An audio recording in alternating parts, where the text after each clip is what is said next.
Então, vamos dar início à Escola Bíblica Dominical com uma oração para que Deus nos edifique através da sua palavra. Oremos então. Pai bendito, Pai amado, louvado seja o teu nome.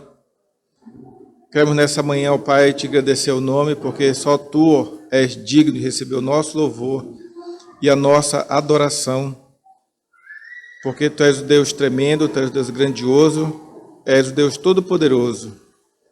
E te rogamos, ó Pai, nessa manhã que tu venha nos ensinar, nos edificar, através da tua palavra, que é viva, que é eficaz, que é mais cortante do que qualquer espada de dois gumes, ela que também é apta para discernir os pensamentos e propósitos dos nossos corações.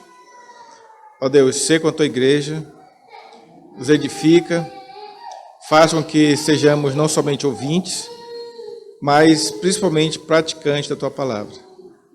Ajuda nesse processo, que carecemos de ti, da tua presença, carecemos do teu cuidado também, carecemos da tua edificação e queremos te agradecer o nome. Abençoa-nos, portanto, ser com a tua igreja, é o que nós oramos, agradecidos, em nome de Jesus Cristo. Amém.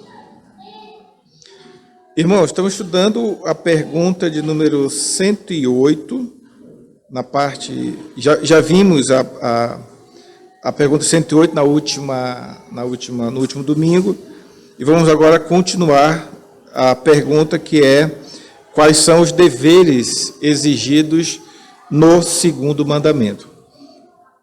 Então, já vimos que os deveres exigidos são, primeiro, receber, observar e guardar puros e inalterados todo o culto e todas as ordenanças religiosas que Deus instituiu na sua palavra, especialmente a oração e ações de graças em nome de Cristo. Então, esse é o primeiro dever que é exigido pelo segundo mandamento.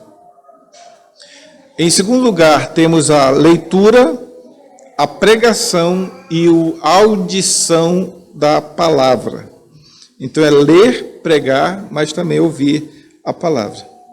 Terceiro, a administração e a recepção dos sacramentos. Quarto, o governo e a disciplina da igreja.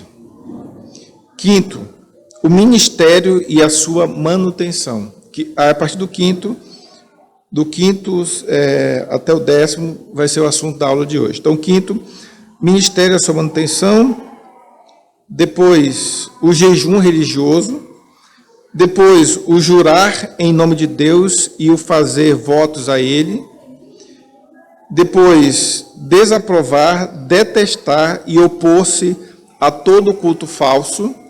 E, por último, segundo a posição e vocação de cada um, o remover tal culto falso, e todos os símbolos da idolatria. Não esqueçamos que é segundo a posição e vocação de cada um.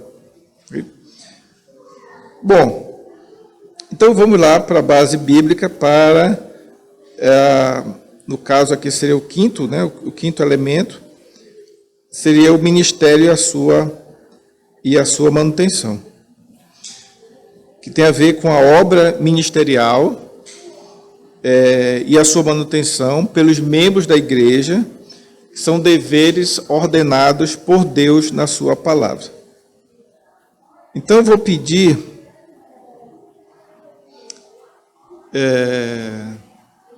Como é que você chama, irmão?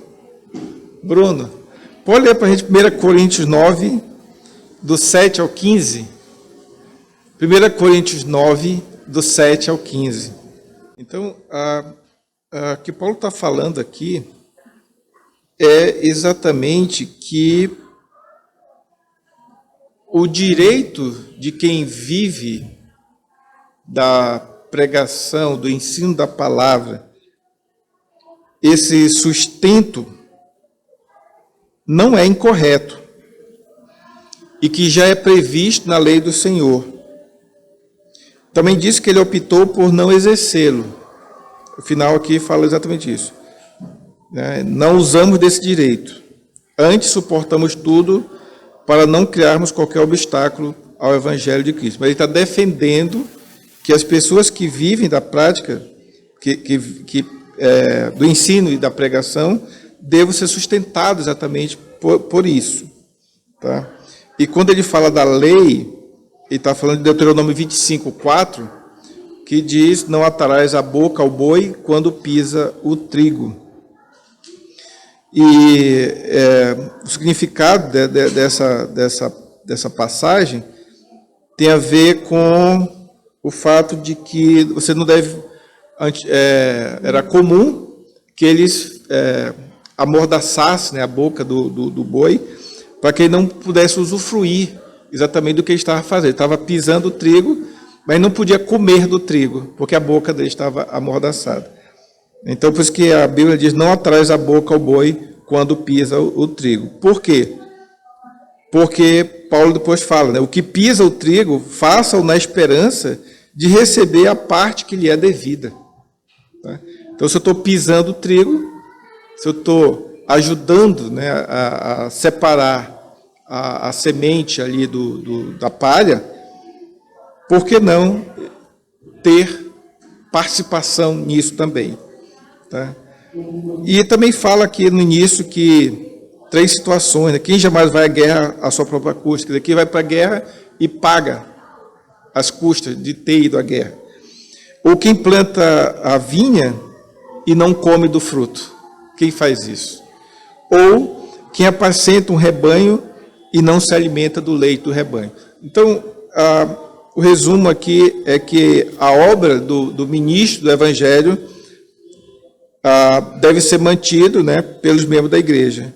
E isso é um dever que é ordenado na palavra de Deus. Tá? Também fala a questão de que quem presta serviços sagrados do próprio templo, os que prestam serviços sagrados do próprio templo se alimentam. Mas também tem outra passagem, 1 Timóteo 5, 17 e 18, que diz: devem ser considerados merecedores de dobrados honorários os presbíteros que presidem bem, com especialidade os que se afadigam na palavra e no ensino. Pois a Escritura declara: não amordaça o boi quando pisa o trigo. Então, uma passagem que correlata a essa de 1 Coríntios, capítulo 9. E ainda assim, tem também Efésios, capítulo 4, versículos 11 a 12, que diz que ele mesmo concedeu uns para apóstolos, outros para profetas, outros para evangelistas, outros para pastores e mestres, com vistas ao aperfeiçoamento dos santos, para o desempenho do seu serviço, para a edificação do corpo de Cristo. Então aqui está nos dizendo, a palavra está nos dizendo que Deus instituiu os apóstolos, os profetas, evangelistas, pastores e mestres para edificar o corpo de Cristo, para que eles venham a ser aperfeiçoados e desempenharem muito bem o seu serviço. Tá? Então, essas passagens nos dão base para afirmar que a obra do ministro do Evangelho, a manutenção do ministro do Evangelho pelos membros da igreja são deveres que são ordenados pela palavra de Deus. O segundo aspecto dessa aula tem a ver com o jejum religioso, que também é uma ordenança divina. Gênesis, leia para a gente Joel 2, do 12 ao 13. Então, Joel 2, do 12 ao 13, diz que convertei-vos a mim de todo o vosso coração, e isso com jejuns, com choro e com pranto. Então, uma ordenança divina que devemos fazer, sim, jejuns. há diversos tipos de jejuns, né? Tem jejuns, por exemplo, do sono, que é quando você faz vigília, né? Então, o jejum do sono. Tem jejum de alimento, tem jejum de sexo, Então, existem vários tipos de jejuns. Tá? Mas tem uma coisa que eu gostaria de falar, só que antes eu gostaria de ler uma passagem bíblica.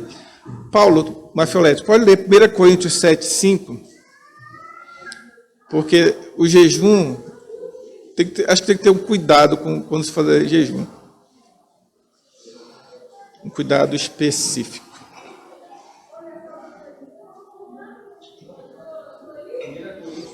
7:5, exato. Não vos priveis um ao outro, salvo talvez por consentimento, por algum tempo para dedicar a oração, novamente por vontade, Satanás não nos prende. Tá. Esse jejum aqui é o jejum do sexo. Por isso que ele diz, não vos priveis um do outro, salvo talvez por mútuo consentimento e por algum tempo. Mas para quê? Para vos dedicardes à oração. Então, aqui vem a exortação do Senhor. Jejum sem oração é passar fome. Fique bem claro que o jejum tem que ter essa finalidade de você ter mais tempo para se dedicar à oração. Tem também uma questão de você mortificar a tua carne e tudo mais.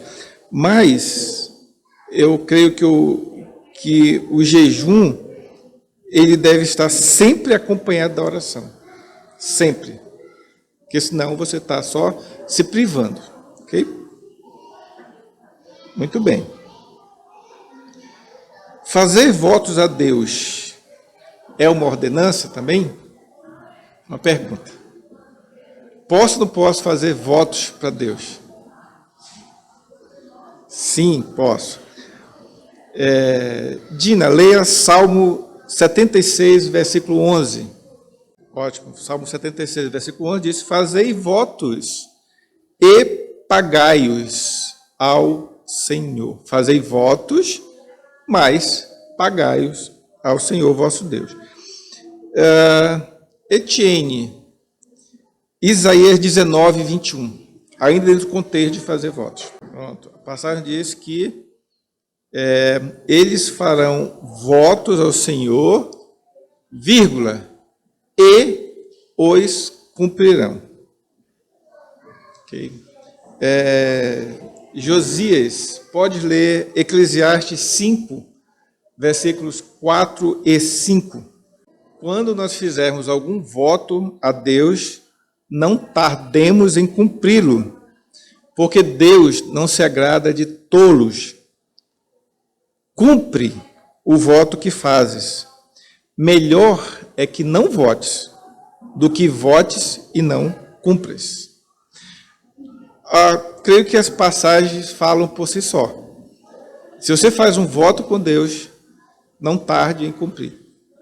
Melhor você não fazer voto, né, do que fazer e não cumprir.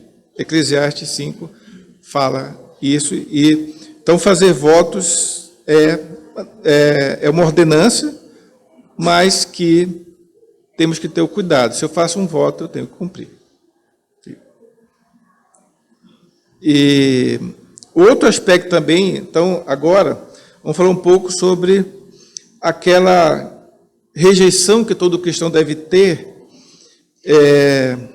todas as outras formas de adoração que não foram especificadas nas Escrituras.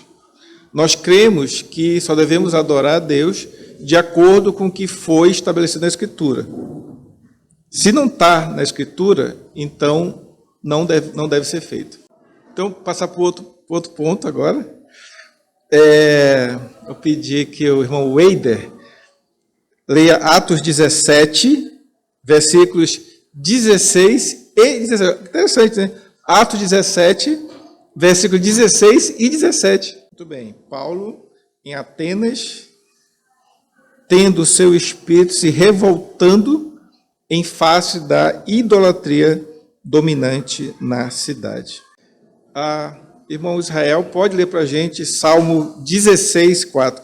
Então, como eu ia dizendo, né, Paulo estava em Atenas, uma cidade idólatra, tinha vários deuses, mas tinha um deus lá que o presbítero Júlio já expôs sobre isso aqui, que era o Deus desconhecido, né?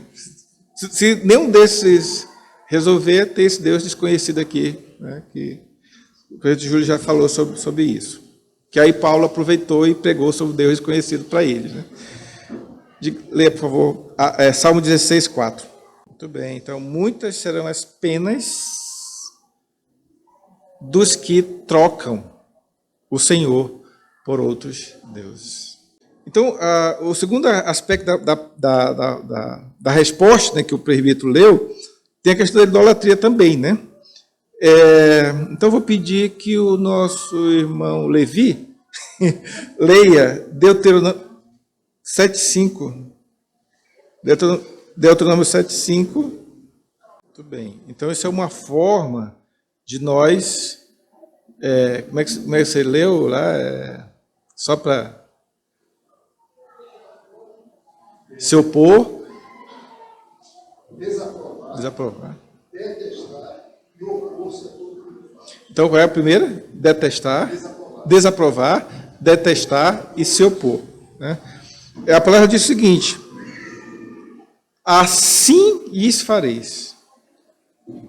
Vocês vão derrubar os altares, vocês vão quebrar as colunas e vão cortar os postes ídolos e também queimar as imagens de escultura.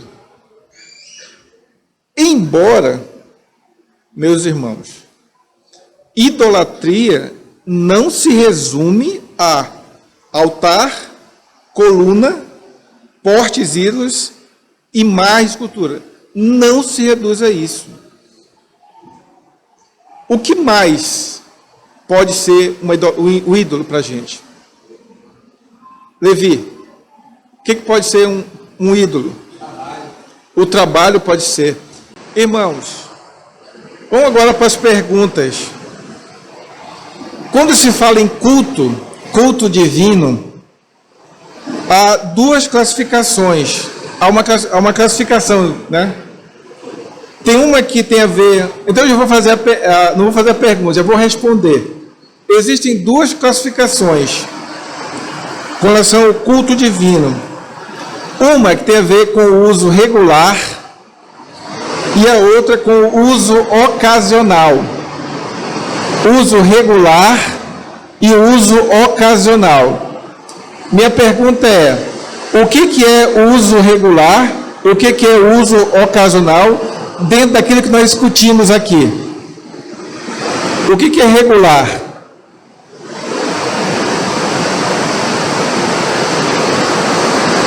É constante.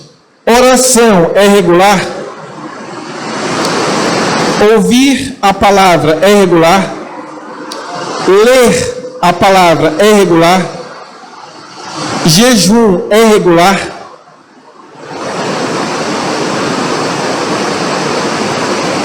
Não. Jejum não é regular. Okay? Então, só para deixar claro que existem usos regulares e usos ocasionais. Okay?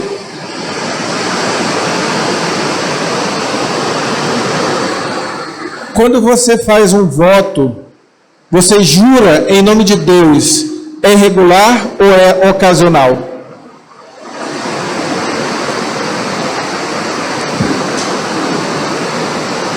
Ocasional. É ocasional. Certo?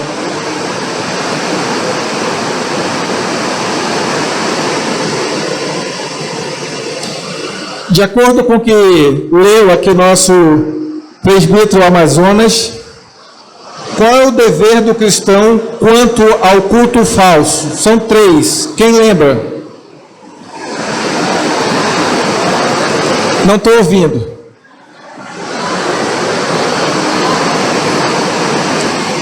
Desaprovar, detestar e opor-se. Muito bem.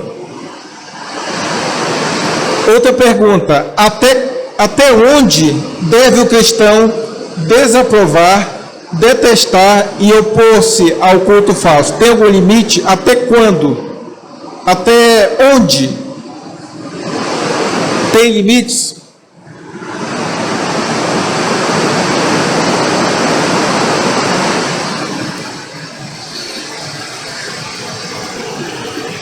Não tem limites. Não tem limites, porque é dever do cristão desaprovar, detestar e opor-se a todo culto falso. A questão toda aqui, irmãos, é que não deve ser feito somente na teoria, só no blá blá blá. Não pode ser só na teoria, tem que ser no aspecto prático, vida prática, ok? Não pode ser só falar, isso não pode, isso não pode, não pode. Não, quer dizer, isso também, mas aí tem que mostrar, nós devemos mostrar na vida prática que nós cumprimos aquilo que estamos falando. Então não é só teoria, é teoria junto com a prática. Então, pessoal, o que quer dizer então um culto falso? Estamos discutindo sobre isso, mas não definimos. O que é um culto falso? Essa pergunta que eu vos faço.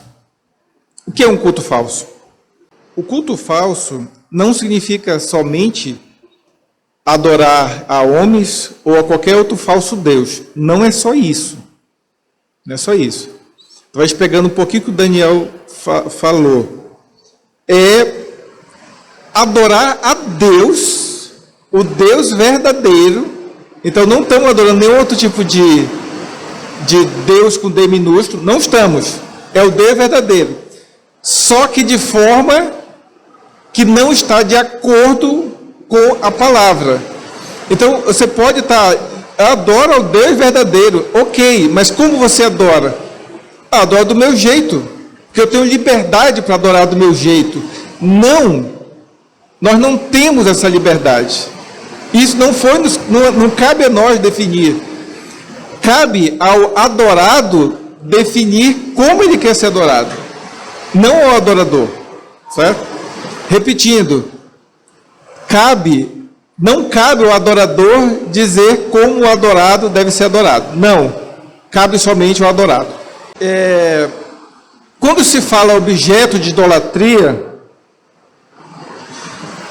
veja, como eu falei anteriormente, não quer dizer simplesmente altares, imagens, templos, postes, não quer dizer somente isso. Porque você pode ter, né, acho que foi Calvino que diz, nós somos uma fábrica de ídolos, né? Acho que foi ele que falou. Fábrica de ídolos, né? Então, tudo pode tirar o foco da verdadeira adoração. E de acordo com o que falou nosso irmão Tiago, o culto, existe o culto solene, mas existe também o culto que nós prestamos a Deus 24 horas por dia, 7 dias na semana. Porque é a minha vida, é a vida de vocês que deve ser uma eterna adoração a Deus. Ok? Bom, agora, eu devo me opor, como é que é? As três, né? Eu lembro da última, que é opor. Desaprovar. Não. Detestar. Desaprovar, detestar e opor-se. Agora, se por acaso eu quiser, né? Eu estou numa situação, estou vendo uma situação de objeto de idolatria. Como é que eu devo remover esse objeto de idolatria? Se você viu uma situação, se alguém viu uma situação numa casa, na minha casa, por exemplo, como é que você vai remover esse objeto de idolatria da minha casa? Pergunto, é possível vocês removerem o objeto de idolatria na minha casa? Refaça a pergunta.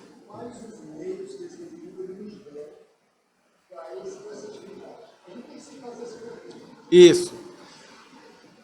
Quais são os meios que, biblicamente, vocês teriam para remover um objeto de idolatria que esteja na minha casa? Como?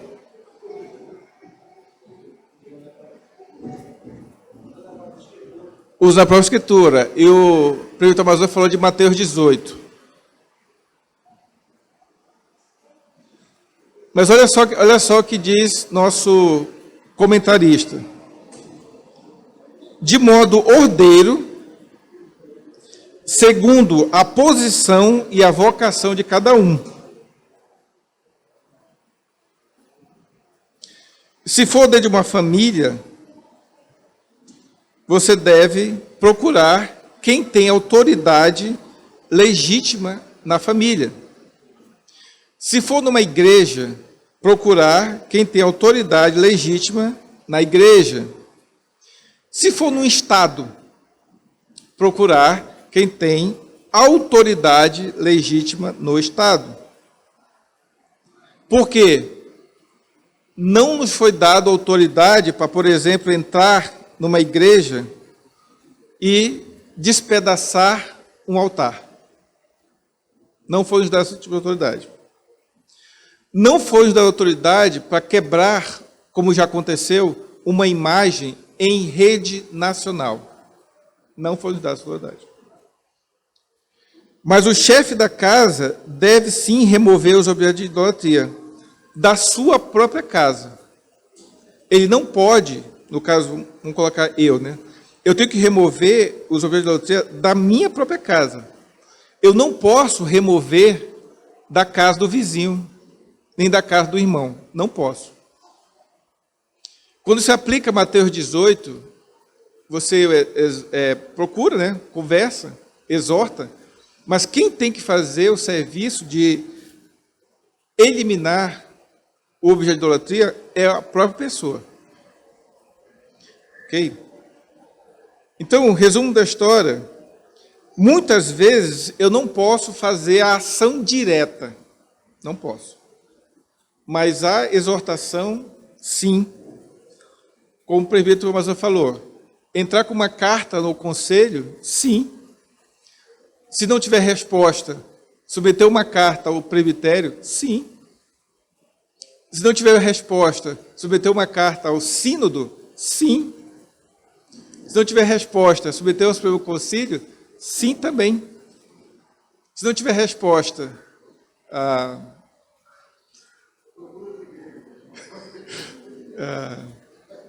se não tiver resposta, né, é pouco provável que não tenha uma resposta, né, pouquíssimo provável, mas considera como gentil e publicano. Mas também tem uma outra coisa que o nosso comentarista também fala, é o seguinte: se a pessoa é nova convertida e tem esses símbolos da idolatria na sua casa, é claro que outros cristãos mais amadurecidos podem ser requisitados para ajudar a esse irmão, né? Acho que eu já ouvi aqui pessoas que tinham, na época, CDs, né, de bandas, né, de rock pesado, alguma coisa tipo. A coisa fluiu naturalmente. Aos poucos, a pessoa foi deixando aquela prática. Mas, às vezes, irmãos mais, claro, piedosos, experientes, podem ser requisitados para auxiliar a esses irmãos a se livrar desses objetos de idolatria. Okay?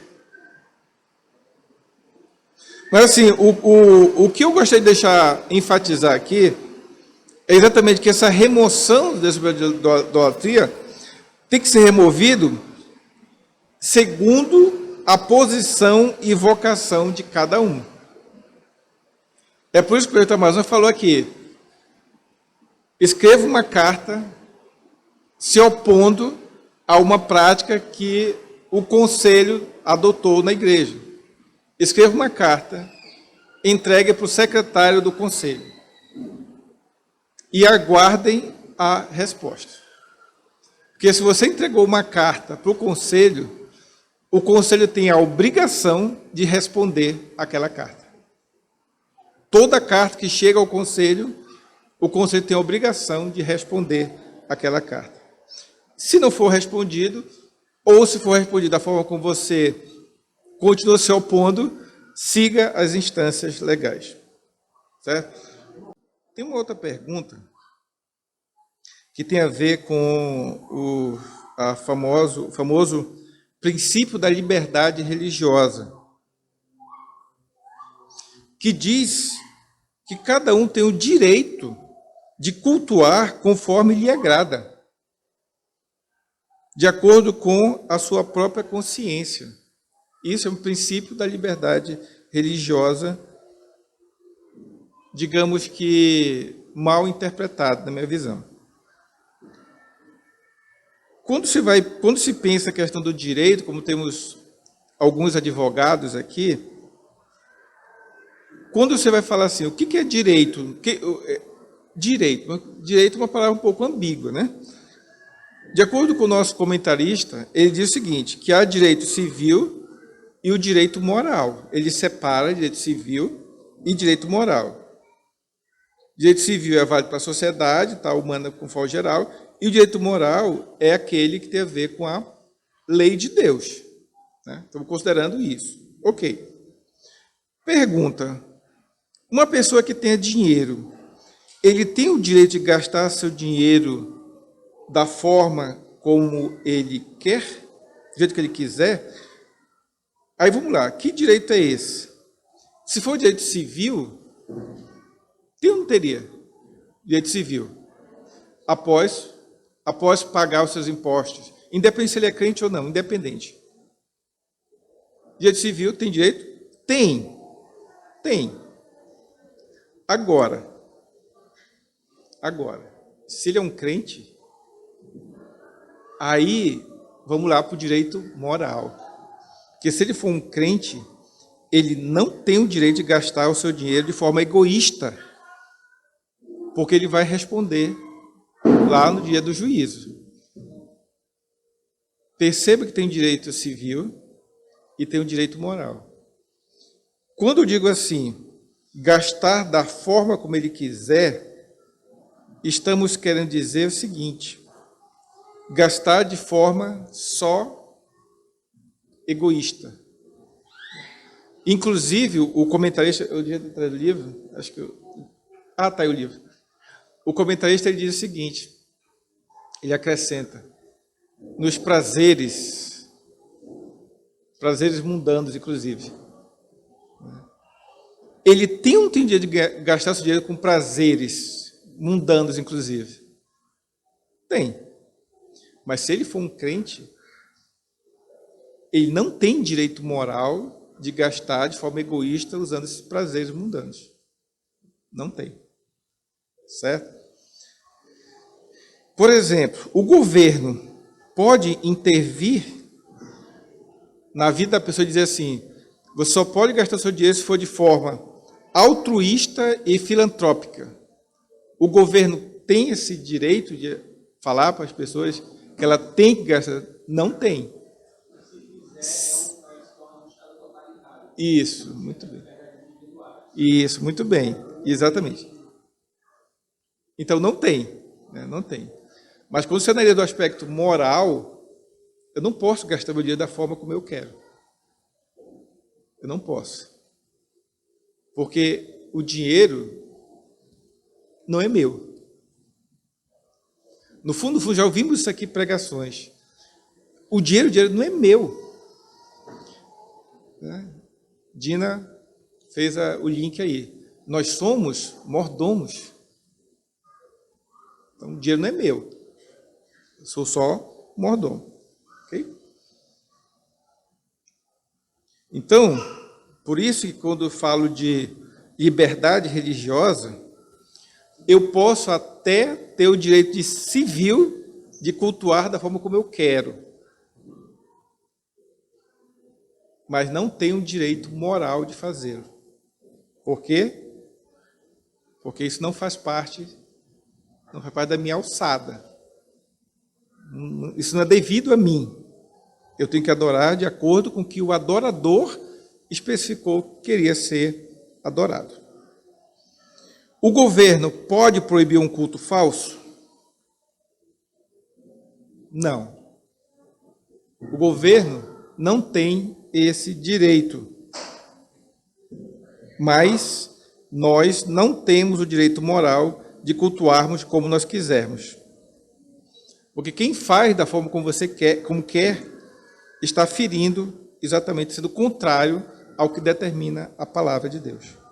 E no dia do juízo terá que prestar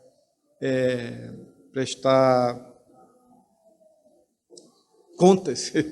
Desculpa, fugiu a palavra, prestar contas. Muito bem. E quando você fala de tolerância religiosa, você fala sobre ecumenismo, não está passando a ideia de que toda religião é boa? Desde que você seja sincero? Todo o quê? Todo culto é aceitável diante de Deus? Quando você faz esse ecumenismo? Só que isso, irmãos, não vem de Deus. Porque se você quiser colocar protestantismo, catolicismo, judaísmo e todos os outros no mesmo patamar e dizendo que não existe diferença entre eles, essa é uma tendência viciosa e deplorável. Porque se essa questão do ecumenismo tiver sucesso, o que vai acontecer com os cristãos? Se tiver sucesso, tudo é igual, nós estamos perdendo o nosso, como é que diz, quer dizer, poder, quer dizer, nossa identidade, mas também, eu quero dizer poder, mas, tá, vamos usar o poder de influência. Isso, perdendo a licença, a identidade, não podemos influenciar mais, porque tudo está igual. Estamos nos igualando por baixo, né? E não queremos isso, né? Então, resumo da história é esse. Existe diferença, sim. Irmãos, vamos orar. Senhor nosso Deus, nosso eterno Pai, louvado seja o teu nome. Queremos te agradecer, ó Pai, pelos teus ensinamentos, que tu firme nossos passos, que tu continues edificando através da tua palavra, que tu, ó Pai, esclareça aquilo que porventura tem ficado em dúvidas, mas que teu nome seja glorificado em todas as coisas. Auxilia-nos, ó Pai, para que sejamos verdadeiramente praticantes da tua palavra e que não sejamos somente ouvintes.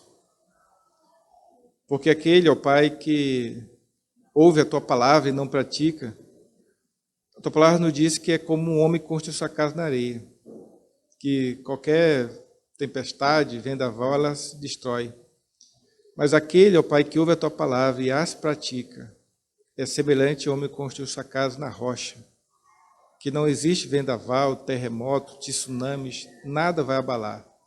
E é assim, ó Pai, que queremos ser. Aquele homem que construiu sua casa na rocha, que é o próprio Jesus Cristo, nosso Senhor e Salvador. Ó Deus, sê com a tua igreja, abençoa-nos, nos livra, nos guarda de todo mal, abençoa-nos. É o que nós te oramos, cheios de gratidão no coração, pela tua edificação. Em nome de Jesus Cristo nós oramos. Amém.